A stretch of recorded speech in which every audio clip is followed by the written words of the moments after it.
بسم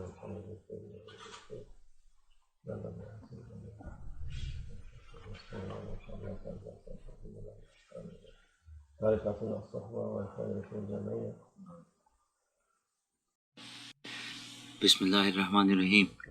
ہمارے رسول اللہ صلی اللہ علیہ وسلم فرماتے ہیں انما الاعمال بالنیات۔ یہ پہلی حدیث ہے جو سکھائی گئی۔ جب ایک انسان ہجرت کرتا ہے تو وہ اس کے نیت کے حساب سے ہے۔ جو بھی اللہ عز و جل کے لیے ہجرت کرتا ہے یا اس کے رسول صلی اللہ علیہ وسلم کے لیے ہجرت کرتا ہے، وہ اللہ کے لیے ہجرت کرتا ہے۔ کہتے ہیں ہمارے رسول اللہ صلی اللہ علیہ وسلم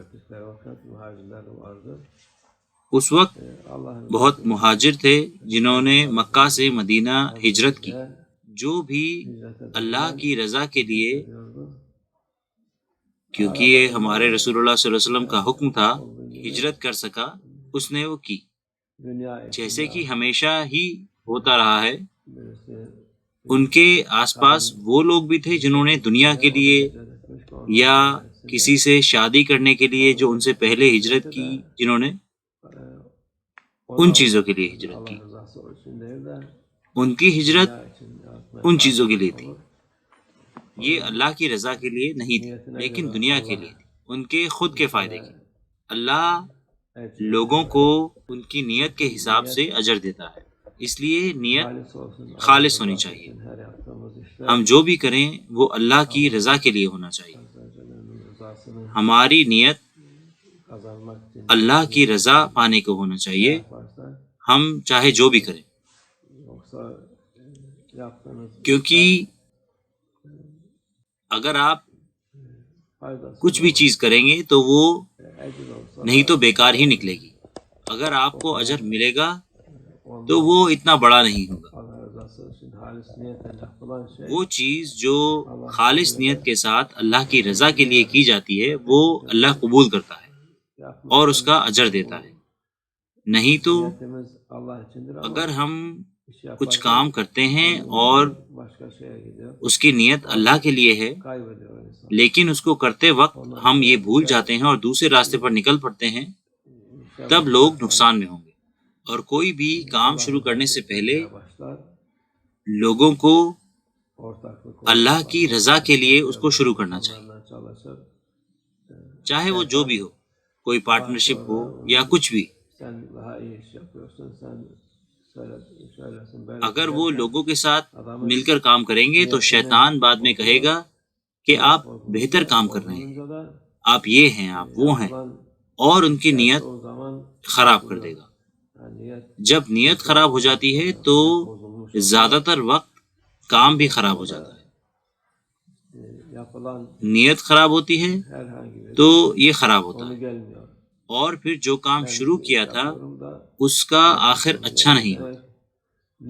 میں یہ کام کر رہا ہوں، یہ ٹھیک سے کیوں نہیں ہو رہا ہے؟ اس کا مطلب ہے کہ آپ کی نیت خراب ہو گئی۔ یہی سب سے بہتر وجہ ہے اس لیے آپ کو اپنی نیت اللہ کی رضا کے لیے رکھنی ہے۔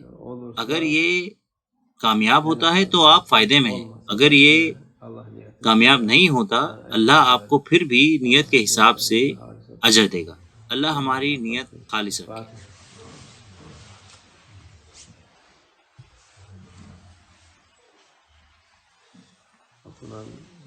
قرآن کے ختم ہوئے ہیں یاسین، سورہ، آیت، تسبیحات، تحلیلات، صلوات۔ اللہ ان کو قبول کرے ان لوگوں سے جنہوں نے اس کو پڑھا ہے۔ ہم اس کو ہدیہ کرتے ہیں سب سے پہلے ہمارے رسول اللہ صلی اللہ علیہ وسلم، ان کے آل، اصحاب، انبیاء، اولیاء، اصفیاء، مشائخ کی روح کو، صحابہ کی روح کو، اہل بیت کی روح کو، اور ہمارے بزرگوں کی روح کو، جس سے کہ اچھائی آئے اور برائی جائے۔ اللہ اس کو قبول کرے۔ أعوذ بالله من الشيطان الرجيم. بسم الله الرحمن الرحيم. إن الذين يبايعونك إنما يبايعون الله يد الله فوق أيديهم فمن نكث فإنما ينكث على نفسه ومن أوفى بما عاهد عليه الله فسيؤتيه أجرا عظيما. رضينا بالله ربنا وبالإسلام دينا وبسيدنا محمد صلى الله عليه وسلم نبيا لنا ورسولا. سيدنا شيخ عبد الله فاز حسن شيخ محمد ناظم حقاني شيخا لنا ومرشدا، والله على ما نقول وكيل. الله الله حق الله الله الله حق الله الله الله حق حسبنا الله ونعم الوكيل نعم المولى ونعم النصير غفرانك ربنا ولك المصير الفاتحة.